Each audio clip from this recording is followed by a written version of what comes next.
বিয়ের আর মাত্র 5 মাস বাকি, তার আগেই সলিল সমাধি সব স্বপ্নের। উদ্বেগ আর শূন্যতায় প্রহর কাটছে বারাসাতের হৃদয়পুরের শান্তিনগর এলাকার রায় পরিবারের। কলকাতার খিদিরপুর ডক থেকে আন্দামানের পোর্ট ব্লেয়ার যাওয়ার পথে বঙ্গোপসাগরে পণ্যবাহী জাহাজ ডুবি হয়। আর সেই খবর 26শে অগস্ট সন্ধ্যায় এসে পৌঁছয় জাহাজে কেবিন ক্রু মেম্বার রাহুল রায়ের বাবা সুবোধ কুমার রায়ের কাছে। সুবোধবাবু পেশায় ন্যাশনাল ইন্স্যুরেন্স কোম্পানির উচ্চ পদে কর্মরত এক আধিকারিক। কলকাতার একটি বেসরকারি জাহাজ কোম্পানি আইটিটি জাহাজটি 15 বছরের পুরনো বলে জানা গেছে। 11 জন কর্মীকে উদ্ধার করা হলেও রাহুল রায় ও ক্যাপ্টেন সহ মোট 3 জন এখনও নিখোঁজ। প্রায় 4 দিন কেটে গিয়েছে। উৎকণ্ঠা এবং উদ্বেগে একটা দিন কাটছে পরিবারের। গোটা বিষয়টি শুনে বারাসাত পুরসভার পুরপ্রধান অশ্বনী মুখার্জি এবং বারাসাত শহর তৃণমূল কংগ্রেসের সভাপতি অরুণ ভৌমিক সহ অন্যান্য কাউন্সিলররা এদিন রাহুল রায়ের বাড়িতে হাজির হন। গোটা বিষয়টি শুনে তারা পরিবারের পাশে থাকার আশ্বাস দিয়েছেন। এদিন সংবাদ মাধ্যমের মুখোমুখি হয়ে বারাসাত পুরসভার চেয়ারম্যান অশ্বনী মুখার্জি জানান,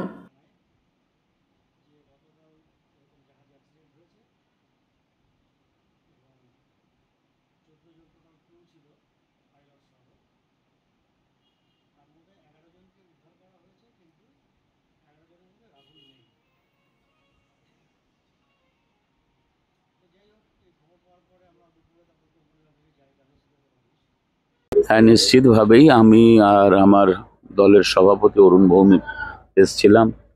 প্রণব নন্দন এই এলাকার কাউন্সিলরও ছিল, অরূপ পাইন পাশের এলাকার কাউন্সিলরও ছিল আমাদের সাথে, এলাকার মানুষরাও ছিল প্রচুর। তা এটা তো খুব অর্ডিনারি বিষয় নয়, এটা কেন্দ্রীয় সরকারের বিষয়।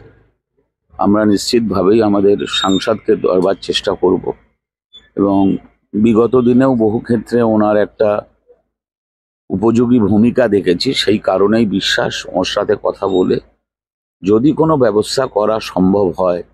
যে আশাটা ওনারা করছেন যে সরকারি নিয়ম অনুযায়ী 72 ঘন্টা ওখানে রেস্কিউ কার্যক্রম হয়েছিল, আরও যদি বাড়ানো যায়, কারণ রাহুলের লাইফ জ্যাকেট পরা আছে, স্বাভাবিকভাবেই ডোবার কোনো আশঙ্কা নেই। কোনো না কোনোভাবে কোনো জায়গায় সে ভেসে আছে। 5 দিন অতিক্রান্ত হয়ে গেল। এখন একটু বাদেই আমরা কথা বলে যদি উনি কোনো রকম ব্যবস্থা করতে পারেন, নিশ্চিতভাবেই আমরা সবাই চাই পরিবারটার মুখে হাসি ফুটুক, ঘরের ছেলে ঘরে ফিরে আসুক, এবং সেটা যত তাড়াতাড়ি সম্ভব হবে রাহুলের পক্ষেও ভালো হবে, পরিবারের পক্ষেও ভালো হবে। বারাসাতের একটা তরতাজা ছেলে কাজ করতে বেরিয়ে আগামী ফেব্রুয়ারি মাসে তার বিবাহের দিন স্থির হয়েছিল। খুব মর্মান্তিক ঘটনা।